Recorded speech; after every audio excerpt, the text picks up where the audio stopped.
Thank you for joining our webinar for potential Indigenous graduate students at the Ontario Institute for Studies in Education. I'm Eve Tuck, and I am an Associate Professor in Social Justice Education, and I'm Canada Research Chair of Indigenous Methodologies with Youth and Communities. Sego Sewagwego, I'm Jennifer Brandt, an Assistant Professor in the Department of Curriculum Teaching and Learning, and I teach in the Master of Teaching program and the Curriculum and Pedagogy program. Tanse, my name is Jeff Anslus. I am an Assistant Professor in the Department of Applied Psychology and Human Development. I am a Canada Research Chair in Critical Studies in Indigenous Health and Social Action on Suicide. Ani, my name is Shanna Pelche. I am a second-year master's student here at OISE in the School and Clinical Child Psychology program. Ani Bojo, my name is Julie Blair, and I'm the Indigenous Education Liaison here at OISE. Hello, my name is Guy Shamps, and I'm the Careers and Events Coordinator as part of the Office of the Registrar and Student Services at OISE. Ani, my name is Alexis Daywich. I'm the Indigenous Education Network Coordinator here at OISE. Dr. Anslus is going to take us through an overview of today's webinar. Yeah, so just to provide a snapshot of what we're going to talk about today, we're going to spend a little bit of time giving you a bit of an overview of the Indigenous Education Network.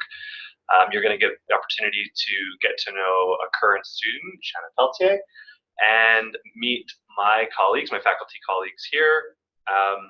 We want to talk a little bit about why we think you should come to OISE and the University of Toronto. And a little bit more information about the various departments and program options within OISE. And we will try to address some of the common questions that people have around admission requirements. We'll basically try to share with you what it's like to be a part of our community. And then we'll have some time for asking questions and trying our best to provide you with some meaningful responses. So my name is Julie Blair. I'm Deer Clan. My family's from Serpent River First Nation, and I'm the Indigenous Education Liaison here at OISE. I'm here to talk to you a little bit about the Indigenous Education Network and what we do here. So the Indigenous Education Network, as we affectionately call it, the IEN for short, has been here at OISE since 1989.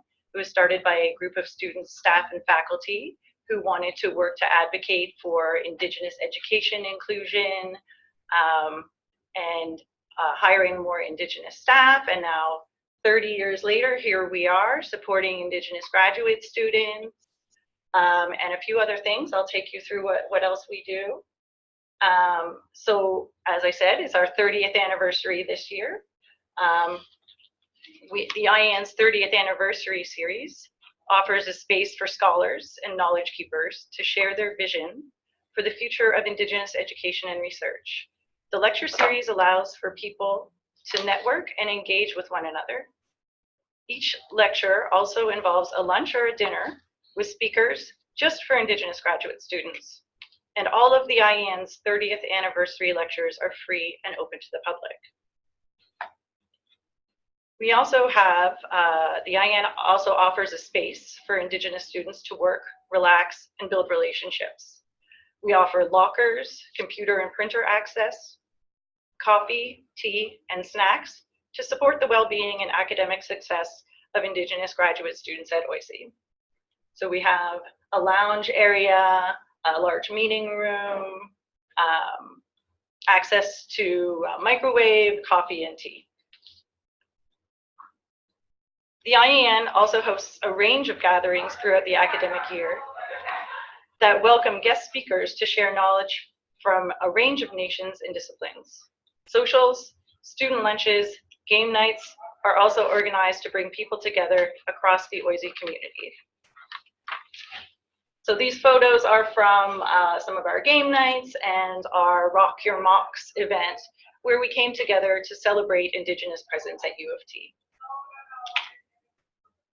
The IEN also has a traditional teacher program Traditional teacher Jacques Lavalley is available during the fall and winter semesters for drop-in and scheduled appointments. Traditional teachers and knowledge keepers are invited to OISE to share traditional knowledges with students, staff, and faculty. We host traditional medicine teachings and workshops with traditional teacher Jacques Lavalley throughout the year. Hello, so like I said, my name is Shanna. I'm from Wakamekong Unceded Territory on Manitoulin Island. Shout out to all the islanders out there. In preparing for this presentation, I had to reflect on what it was like to move from my community out into the big city of Toronto, and thinking about all the challenges that came along with that, along with starting a master's program. But I can really think positively on all the relationships that I've developed here at OISE over the past year and a half with the IEN staff, with some of these fierce Indigenous scholars that are sitting on the panel with me, with peers in my program and other Indigenous graduate students through programs like SAGE, or just hanging out in the IEN space. As an OISE student, I can honestly say that the level of scholarship and opportunity here at OISE is truly unmatched. We've got some powerhouse Indigenous scholars, Dr. Tuck, Dr. Anslus, who's my supervisor, and Dr. Brandt being among them. I'm not really saying that to intimidate you in any way, but I really want to inspire you. There's really no better place to come and see the ideas you have through, because you're applying in graduate school because you have ideas and you have things that you want to investigate, and there's really no better place than OISE to come and accomplish that. The Indigenous staff here want nothing better, want nothing but the best for you, and really want to see you thrive and succeed and become badass scholars, educators, advocates, policy analysts, psychologists, whatever your goals are. Being in my second year, I've had so many great opportunities, like being able to go to conferences, which is really cool, and going to the rage room with the SAGE people where we got to break a bunch of stuff and get our frustrations out. The IEN is always hosting events like the traditional teachings, workshops that Julie had talked about. We do a Christmas gathering, luncheons with the Indigenous scholars that come to visit, and among so many other things. I didn't really get to participate in as many events as I wanted to because you're so busy with graduate school life. But the great thing about the IEN at OISE is that you can really just drop in at any time to like voice your frustrations or vent and have a huge laugh with Julie or Lindsay when she comes back from her maternity leave. So there's really incredible opportunity here, and if you choose to come to OISE, you will have the amazing support of all of these awesome people, and totally reach out to me if you have any questions or on your journey or when you get here. I would love to chat. Miigwech.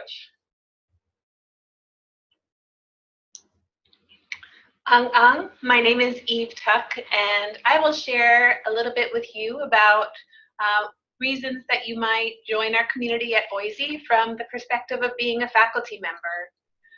I am Unanga, and my mom's family is from St. Paul Island in Alaska, and my dad's side of the family is a white family from Hershey, Pennsylvania. I grew up outside of my community and have spent most of my adult life in New York City, and moved to Toronto in order to work at OISE in my 7th year of being a professor, actually because I wanted to work in a place where I could host Indigenous students. I wanted to tell you about a few of the courses that I teach that always are appealing to Indigenous graduate students. One of those courses that I have created is called Decolonization, Settler Colonialism, and Anti-Blackness. I teach a course called Indigenous Land Education and Black Geographies. I teach a course called Advanced Indigenous Feminist Research. And last year, for the first time, I taught a course on participatory action research and community-based research. My scholarship is in community-based and participatory research. Collaboration is a defining feature of my work. And over the past 15 years, I've collaborated with multiple communities and community-based organizations to ask and answer questions that matter to them. I am interested in working with students who engage in Indigenous theories and research, who take up settler colonialism, anti-Blackness, and the politics of research and theories of change. I'm especially willing to mentor students who want to engage in participatory research or co-theorizing with non-academic communities in order to write social theory. Some of the ongoing research that I am engaging in my lab, which is called the Toronto Circle Lab, the Collaborative Indigenous Research for Land and Education Lab, is the Migrant Youth Project, which is a project that started in New York with the children of undocumented agricultural workers and continues here in Toronto with first generation migrant young people. Making Sense of Movements, which is a participatory youth project with Black and Indigenous youth about the importance of Black and Indigenous social movements like Black Lives Matter and I Don't Know More as they plan their post-secondary futures. The Land Relationships Super Collective, which is a collective of organizations engaged in different kinds of land rematriation work across the United States and Canada. And a new collaborative Indigenous research archive, which will be a resource for anybody at any institution who wants to learn about collaborative Indigenous research practice.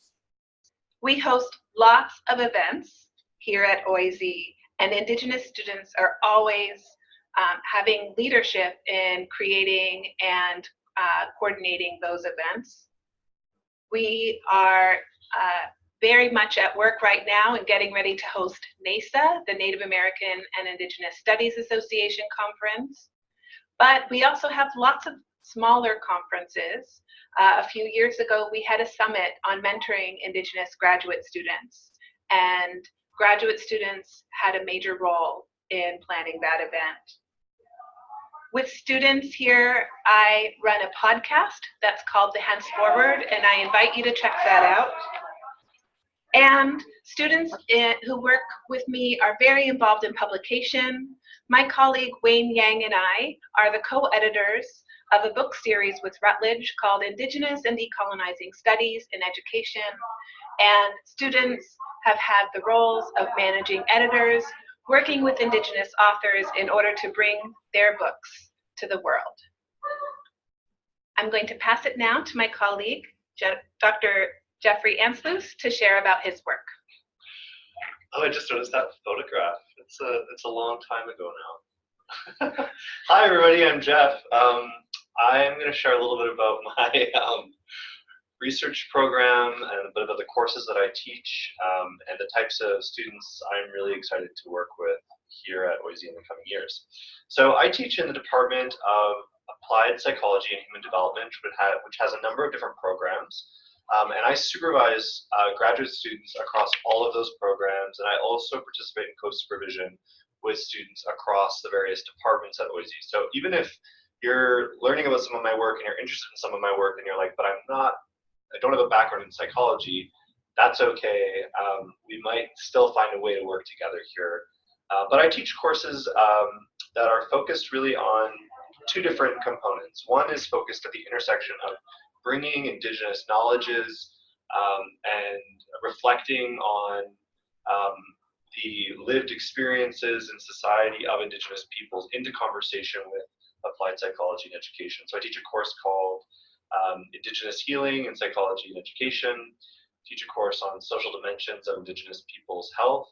I have a new course that will be offered in the coming year called All My Relations, Critical Indigenous Social and Relational Theory, which takes up a number of really interesting emerging movements in social theory coming from Indigenous scholarship.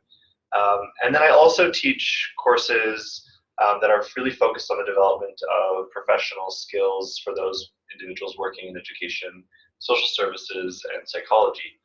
So I teach a group therapy class. I supervise advanced practicums for those learning to provide mental health services, as well as I supervise a child and adolescent practicum as well. for those working within school systems. I am also the departmental representative for the Collaborative Specialization in Indigenous Health, which works in partnership with the Wakapanish Institute for Indigenous Peoples Health and OISE. There are opportunities to join a collaborative specialization in Indigenous health across the majority of OISE's academic programming. So if that's something that's interesting to you, I'd be happy to provide you with some more information related to that. My program of research is kind of expansive, it feels like. It always is growing, and partly that's because it grows in relationships to the needs of communities that I work with. But broadly speaking, I'm very interested in doing the type of research that analyzes and tries to better understand social, economic, political, environmental, and cultural dimensions of Indigenous peoples' health and their psychological and social well-being. In particular, I'm interested in ways that we think about some of the most prominent health issues that face Indigenous communities, particularly at the intersection of mental health and suicide. I'm really deeply interested in critically rethinking what we think we know about suicide and the ways in which suicide is occurring among Indigenous communities, and particularly among queer and two-spirit children, youth, and adults. I'm trying in all of my work to better understand the role of complex violence, both interpersonal, community, and structural, the relationship between historical experiences of trauma, as well as environmental change. And I do a lot of work trying to understand these sorts of phenomena. But I also am very interested in the ways in which our own teachings as Indigenous people, in particular for me as a person who grew up in Cree territory, I should have mentioned earlier, my family comes from Fisher River Cree Nation, and I had the real honor to grow up on the bank of the Red River in Winnipeg. And I think a lot about the ways that our teachings as Cree people, particularly our teachings about this idea of a good life, can really serve as a different way of framing what we do in the work of promoting mental health and well-being in our communities. So I'm interested in working with Indigenous students who want to really elevate and bring attention to the types of theories and the types of knowledges that come from our own traditions and nations into conversations around mental health and well-being. I sometimes talk about this as theorizing livability and Manitoba and spirit. We have another sort of branch of my program of research focuses on the intersection of this work of promoting Indigenous peoples' well-being with relationships with technology, in particular social media, trying to understand the ways that young people are repurposing their relationship to new media forms to generate community and well-being across vast amounts of space, and the ways that those environments, those digital environments in particular, become part of reconstituting relationships to land and to people. I guess I would say that embedded in each of these areas of my research are a number of projects that are ongoing within my lab. I guess the projects I would highlight that are ongoing currently is a project called Gusnoas, which is a project that's based in British Columbia that focuses on partnering with YouthCo, a youth-led community organization to support young people developing their own practices in the promotion of mental health and well-being in communities. We use a number of arts-based and community-based research processes to support these young people. The other project that's ongoing is a project called Manitoba Manitou, which is a research project that engages with queer, two-spirit, Indigenous young people to better understand the things that are giving them life and spirit in the work that they do in their communities. We have another project that's ongoing, which is about rethinking social and political and environmental dimensions of Indigenous health at the intersections of suicide and suicide risk in communities. That is ongoing in partnership with about 50 First Nations across Ontario. It's a project that is trying to think about the pieces of the puzzle that are often not brought into the forefront of conversations around suicide prevention.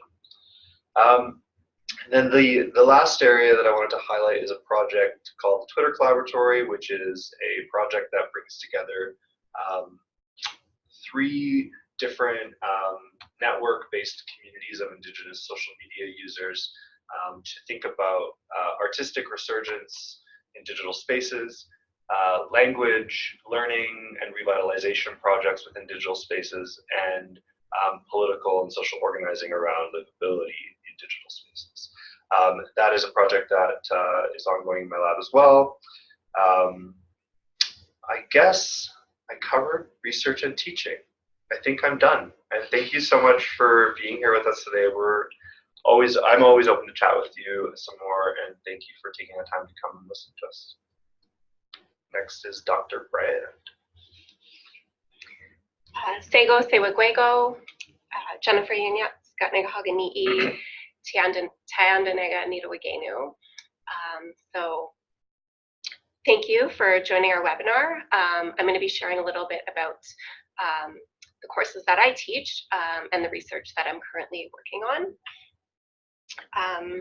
So I'm fairly new to OISE. I'm just beginning my 2nd year here as a faculty member, and I've had the opportunity to bring my teaching approach, Indigenous maternal pedagogies, into the work that I've been doing in the Master of Teaching program, as well as in the Curriculum and Pedagogy program. So in the Masters of Teaching program, I'm teaching a course entitled Indigenous Experiences of Racism and Settler Colonialism. And so this course is one of the mandatory Indigenous requirement courses in teacher education, and it focuses on teacher preparation, but also really seeking to unpack racism and settler colonialism within the context of education, and looking at how the classroom can be a safe and ethical space to engage in these kind of conversations. So it's so much more than just bringing Indigenous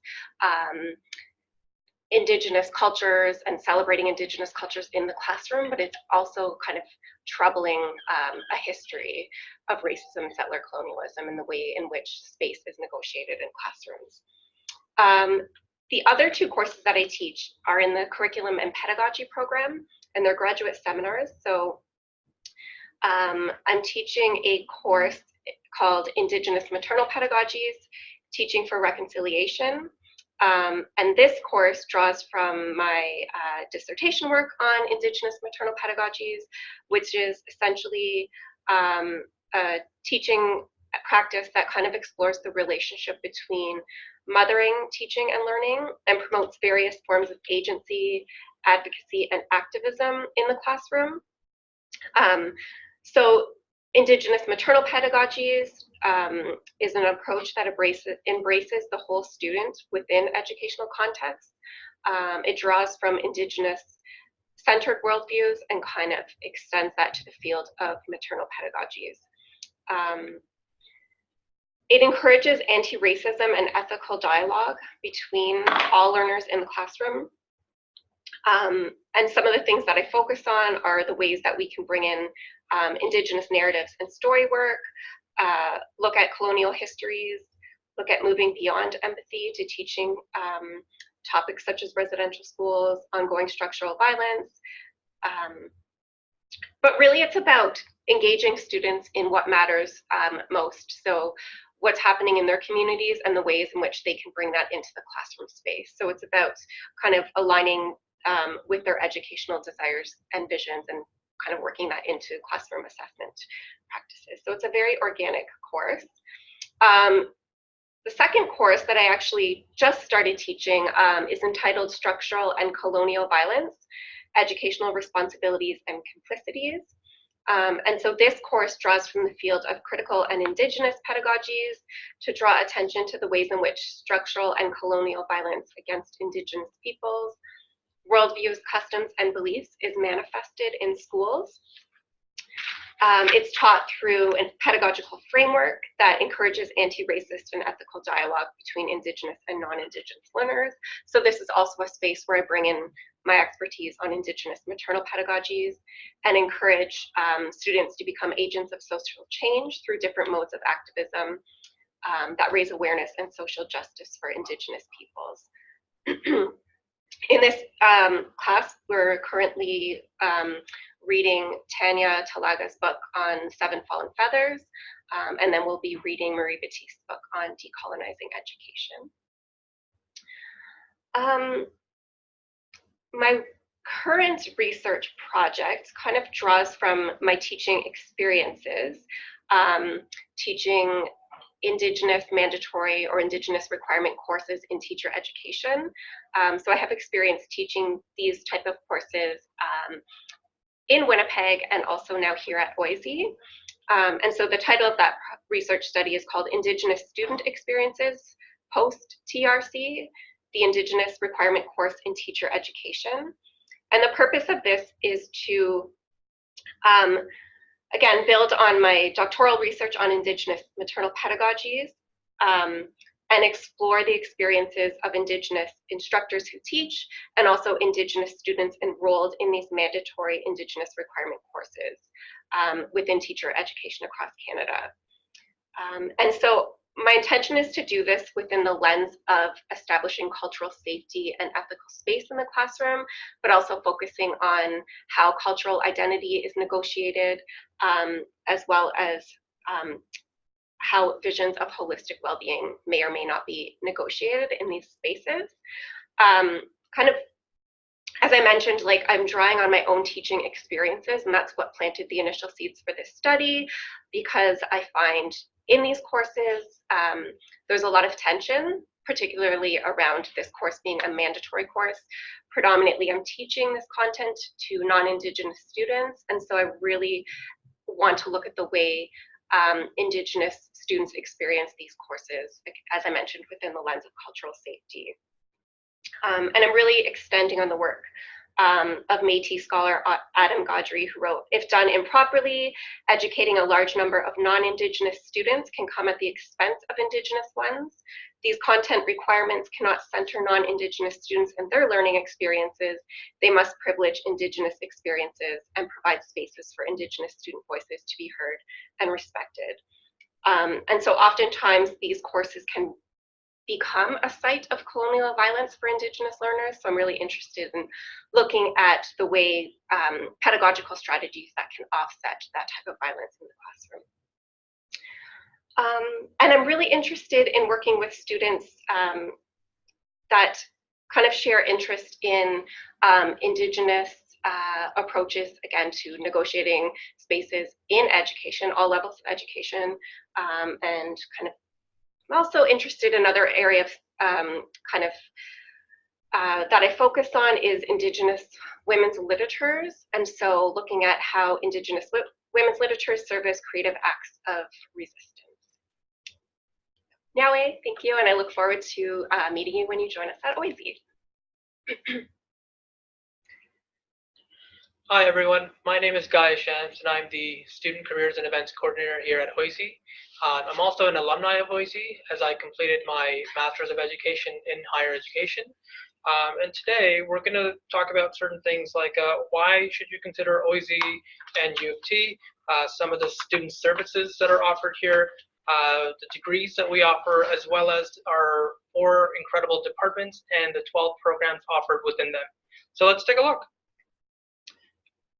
So you probably are asking yourself, why should I go to OISE or U of T? And that's a really good question. OISE is a part of U of T. We are the Faculty of Education. OISE is located in the center of downtown Toronto. Toronto is a world-renowned city known as a hub for economic, business, entertainment, sports, festivals, and diversity. By being at U of T, you would be in the heart of downtown Toronto. I love this city, and I'm fortunate enough to work and live downtown, and I honestly would not change that for any other city in the world. We are well known for our research caliber and publications. So if research is of interest to you, this is the place to be. U of T and OISE are consistently ranked as the top universities in Canada and top 10 to 20 in the world. This is important if you plan to study or work outside of Canada in the future. We have a world-renowned faculty, as you've heard from some of them already, with years of academic and professional experience in the industry to help guide you and to lead you towards your career path. Speaking of which, the career opportunities that are available to you are ample at U of T. We have mentorships, practicums, internships, and work-study programs set up so every student has the opportunity to gain relevant experience in the field of their choice.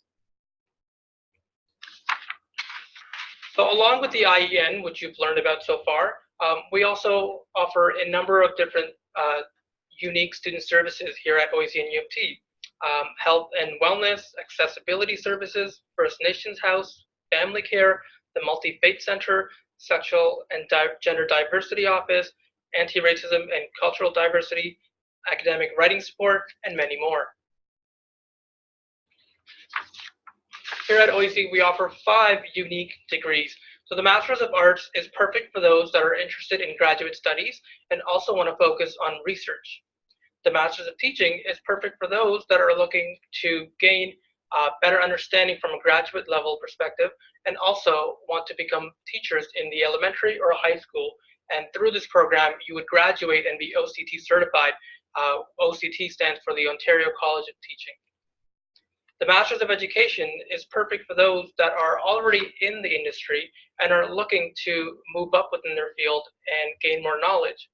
The Doctor of Education is built upon the Master's of Education, but it's more rigorous. And the Doctorate of Philosophy, the PhD, is built on the Master's of Education, however, is also more rigorous and takes a much more in-depth look at research. We offer a variety of different course modes. There's the traditional daytime and evening classes. As well, we offer courses online and executive weekend style that you can do on Fridays, Saturdays, Sundays. We also offer courses in French and flex mode. Flex mode is a hybrid of online and in class. We have 4 amazing departments here at OISE, and as you will see on the slide and will learn if you join us, we love our acronyms. So Applied Psychology and Human Development, referred to as APHD. Now, the titles of the departments do a wonderful job in exemplifying what it is that you're learning. So CTL, which is Curriculum, Teaching, and Learning. LHAE, also Leadership, Higher and Adult Education, and Social Justice Education, or SJE. Year after year, our students tell us that the international reputation of our faculty, the expertise of our research office, and the dedication of our administrative staff is what makes their experience at OISE memorable. So now let's take a closer look at the programs that are offered under each department. APHD. So the first program is Child Study and Education, or CSE. This program is really unique because it allows you to gain a degree in child study and education, and at the same time, you would be certified by the OCT and be licensed to teach in Ontario. The DPE program, Developmental Psychology and Education, is for those that are interested in developmental psychology, but are not necessarily looking to become a teacher. The Counseling and Clinical Psychology is very much focused on theory and practice, and so if you're looking to if you're trying to choose between one or the other or are focused on both, that would be the program of choice for you. The Guidance and Counseling program is a top counseling program for those that are already in the professions of teaching and are interested in providing guidance and counseling in the educational realm. The Global Mental Health program, the Global Mental Health and Counseling program is again focusing on mental health, but from a global perspective. The Counseling and Psychotherapy program would be ideal for those that are interested in counseling and want to become psychotherapists.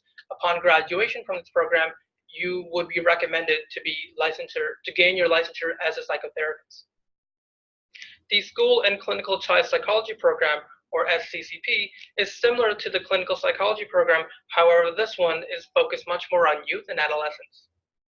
So those collectively are the programs that are offered under the APHD. Now let's take a look at CTL. There are 3 unique programs. So kind of like the Child Study and Education program that I discussed earlier, the Master of Teaching program is ideal for those that are interested in becoming a teacher in Ontario. You can gain expertise in 3 different streams. One is primary junior, the second is junior intermediate, and the third being intermediate senior. The Curriculum and Pedagogy program is of interest to educators who are committed to social justice, who aspire to transform student experience through critical and innovative approaches to curriculum and pedagogy. The LLE, or Language and Literacies Education program, is intended for students who are interested in investigating questions around the relationships of literacies in language or language and literacies across a variety of different communities, societies, instructional environments, and informal learning settings. LHAE, Leadership, Higher and Adult Education. So this used to be my home department as I graduated from the higher education program. So the AECD, or the Adult Education and Community Development Program, is a leading activist program that focuses on learning that happens individually and collectively among adults in communities, workplace, social movements, the streets, and the virtual world, and really any place where people come together to create social change. Graduates from this program go on to focus on newcomers, youth, women's groups, LGBTQ agencies, racialized people, disenfranchised communities, and much more. The Education, Leadership, and Policy program is designed for aspiring or current educational leaders looking to further develop their knowledge of policy, leadership, change, and social diversity in the pre-kindergarten to grade 12 educational system. The Higher Education program is designed for industry professionals who want to advance their career and gain a research-informed understanding of how colleges and universities work. The Education in the Profession program is designed for professionals who are planning a career in administration, research, or teaching. This program welcomes applicants from a range of sectors, including health, law, engineering, and much more. The Student Development and Student Services program is a field that is intended for student development and student services professionals who want to advance their careers. This program will help students acquire the evidence and experientially based knowledge and skills to provide leadership in a variety of types of post-secondary institutions. Together, these are the 5 programs offered under Leadership, Higher, and Adult Education. Last but not least, Social Justice Education. The SJE program is designed for students interested in social justice, committed to social change, or aspiring to assume research-informed responsibilities in a school or community organization. Students in this field may pursue studies including anti-racism, critical race theory, Indigenous and anti-colonial studies, feminist and gender studies, class and poverty studies, and a lot more. Okay, so now that you know about our 4 departments and the 12 programs, you might be asking yourself, okay, how do I apply? Do I meet the requirements? What are the requirements? So let's take a look. So the basic admission requirements that you want to know is first and foremost, you're going to want to apply through the SGS, which is the School of Graduate Studies. There is an application fee of $220, but be mindful that when you pay that fee and you apply, you can choose up to 3 individual programs to apply for, and all 3 will be considered. You want to have an academic requirement or grade of about mid-B, which is roughly around 73%, 73 to 76%. If you're an international student or if you've studied outside of Canada, you're going to have to also meet our English language proficiency requirement. As well, along with your application, you need to submit supporting documents, which can include transcripts, reference letters, a resume or CV, and a statement of intent. Now, each program has its own additional requirements, so you want to be mindful of that and research each program before you apply. And keep in mind of the application deadline. So the first round of the application deadline is Friday, November 15th of this year. Now, this is, again, the first application deadline. So most of the Masters of Arts and the PhD programs will definitely close on November 15th. Other programs will continue to accept applications until they are full. So the best thing to do is to follow the link that I posted on here, which is uft.me/OISE deadlines, and there you can see which program is still accepting and which is not past the deadline of November 15th. Ani, my name is Alexis Daywich. I'm the Indigenous Education Network Coordinator. I'm Mohawk and Ojibwe. I grew up on a reserve called the Mississauga First Nation. I'm relatively new to my role here at OISE, but In the time that I have spent working here, I've experienced a very warm and welcoming environment from faculty, staff, and students. At the IEN, we're always actively working to create a supportive environment for our students. So today we hope you have a better understanding of OISE and know that the Indigenous Education Network is here for you. We do have time for questions, but I want you also to know that you can contact me anytime, and we would love for you to be a part of our community. Miigwech.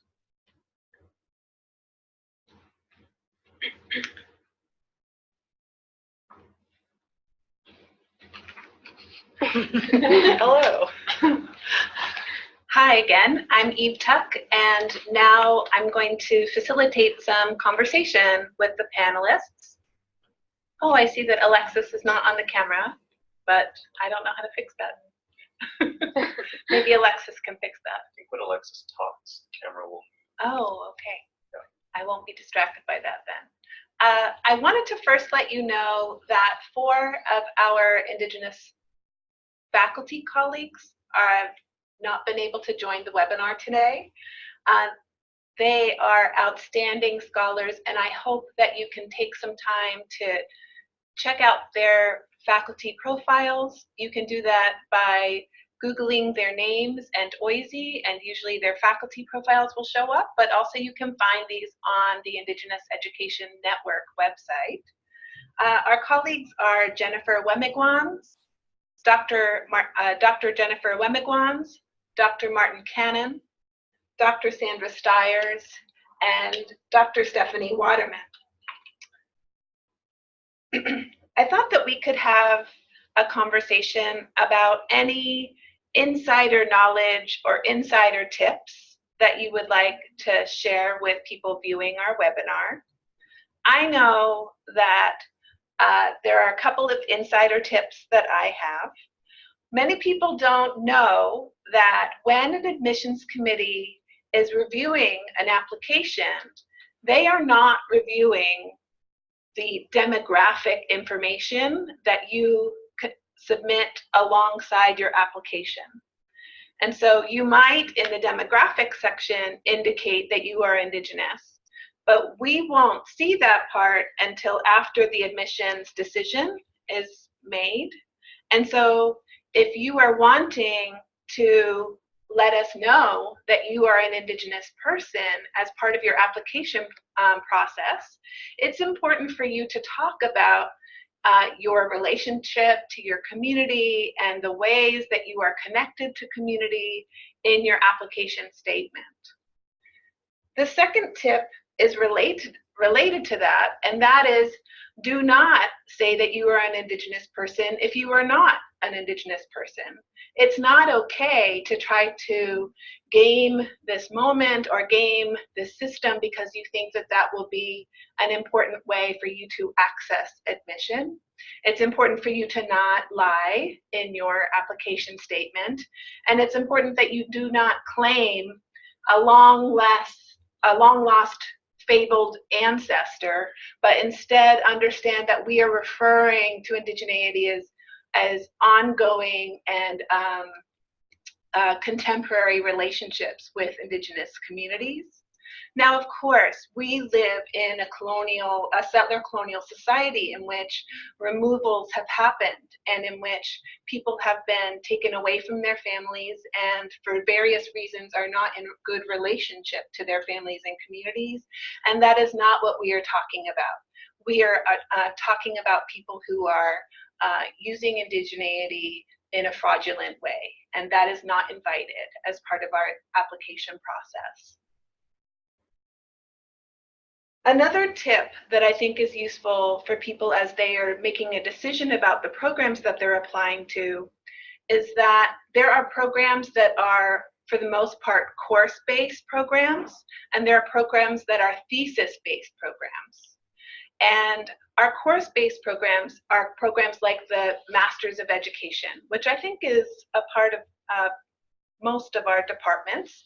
And I love the MEd because that gives you the opportunity to take 10 graduate courses in really dynamic departments that offer, and across departments. You could take 10 courses in Indigenous Studies at OISE, and you graduate when you've completed those 10 courses with an MEd, or if you do 8 courses plus a major research paper. So I really love the MEd degree.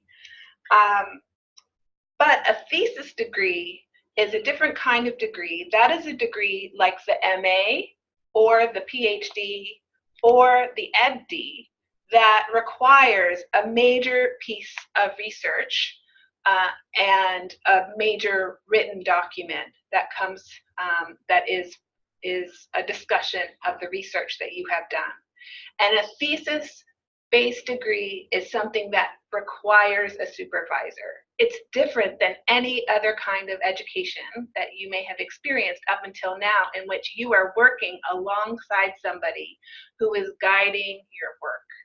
And so at the point of admission, it's important in your statement to indicate who in the faculty of the department that you're applying to you think could be a good match in terms of being your supervisor.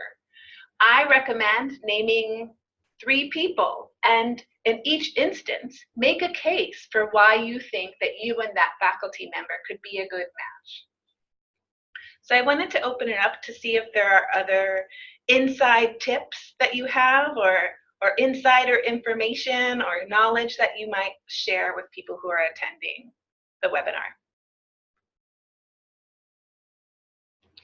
Yes. I have something I can share.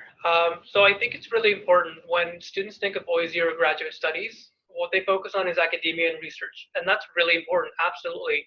But often enough, you're going to be asking yourself, what am I going to do with this degree? What's going to happen after? What jobs am I going to get? So it's really important that you focus on your work experience along with your academic studies.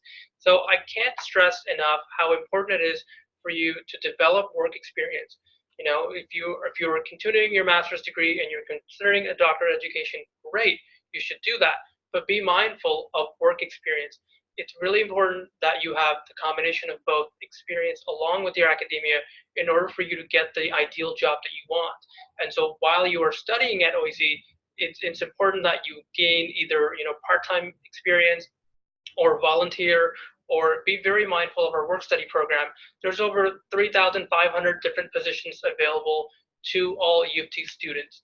And so I can't stress how important it is for you to gain valuable work experience while you continue your studies here.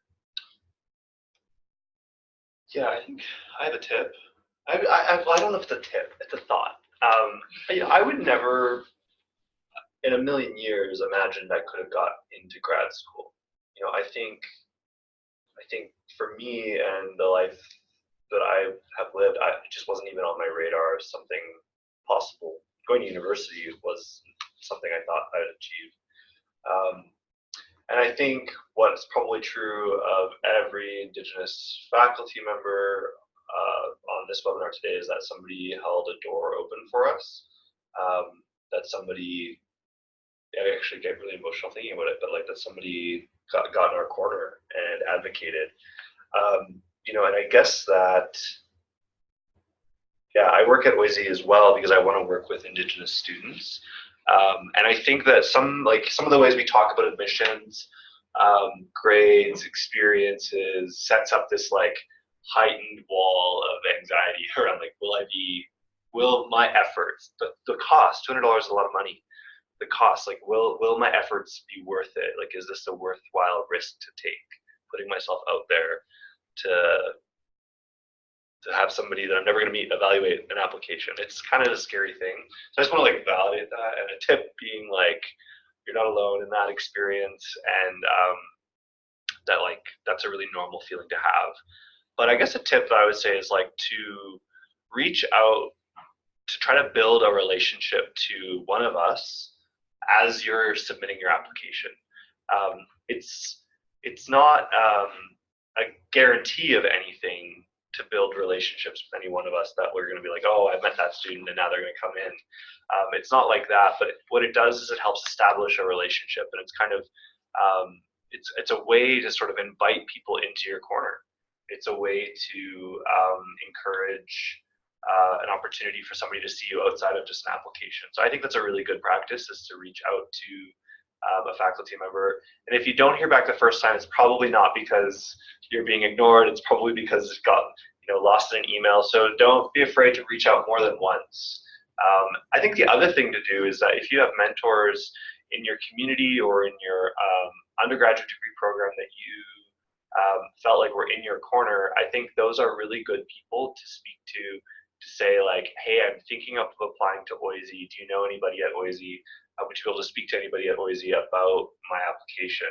That kind of can like put you on the radar. And a lot of what life in these institutions is like is about building relationships. So just really using that network of support that you have in your life already to try to build a deeper relationship. But I hope that's a helpful tip. I don't know if others. I guess I can talk about, because I applied so recently, I know the November deadline, I think, was the earliest graduate proposal that I did. I went the traditional route, so I looked at individuals at OISE I was interested in working with, but I think I was untraditional in a way because when researching how to write a graduate statement, they kind of discourage applying to multiple programs because it's like an indication that you are not fully committed to one discipline or department. Where I have a background in women's studies and psychology, so I was super interested in working with Dr. Tuck in the SJE program, but I was also interested in going down the path to becoming a psychologist. So I had to find a way to tailor my statement to both the School and Clinical Child Psychology program and the SJE program, which are two programs that are not always in conversation with each other, I guess you could say. So I had really good mentors in formulating my statement. I brought it first to my psychology mentor, and then back to the women's studies mentor that I had. And then ultimately you just have to kind of make some decisions and hope for the best. But I think that there are ways to kind of apply to both. And I did reach out to Dr. Tuck in my applying stages, just kind of being like, hello, I'm an Indigenous student and I really love your work. And I had told her which works that I had read and how it's relevant to my goals of going to graduate school. And I even attached my CV, just like if she's interested in giving it a look over. And Dr. Tuck did respond, but we never actually got to speak on the phone because she's so busy, and that was okay. But, you know, I did reach out to other professors in the psych department and, you know, got some other responses about how they don't talk to students until they get through the admissions process. So, you know, it's kind of like ebb and flow. You start to figure out like, oh, maybe that wasn't the path that I was supposed to take then anyways. And I think going into graduate school, I'm really proud of the weight that I put into really wanting to work with a supervisor who would foster my ideas and growth as a junior scholar, I guess. Because working with Dr. Anzelus, he's really like, I don't know, super supportive and never makes you feel like you have an idea that's impossible. So I think really putting a lot of effort into working with somebody that will help you see your vision and help you get there is super important. And it's not about just getting in. It's about working with somebody who will work right with you. For a thesis-based program, I'm not sure about the course-based programs, but definitely for the thesis-based, you want to have a really positive relationship with your supervisor. And your grad school experience will be so much more fulfilling and wholesome if you do. And I have a tip that I would add as well, just kind of stemming from my own experience, really echoes what Dr. Anzelus was saying about not imagining graduate school in my future. And it was sort of a prof that I had as an undergrad student that planted the seed. So I was a single mother as an undergrad and a grad student, and the one day she said, you know, you should really highlight that in your applications to grad school. And I was like, grad school. What are you talking about? But she planted that seed. And so just, I ran with that, and I used my own sort of cultural identity, but experience as a mother, and centered that in my applications to grad school, and how I wanted to kind of ensure that I was deeply connected to my identity throughout the process. And so it was mentioned to kind of highlight work experience and volunteer experience. And, you know, for me, that was somewhat challenging as a single mother, right? Fully in a full-time education program.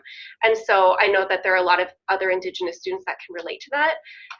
And so if you don't have, don't be discouraged if you don't have that volunteer or work experience, but perhaps center your desire to position your work in relation to wanting to give back to your community, or even community involvement, right? So it doesn't always have to be work experience and community experience, and sometimes parenting is that community involvement.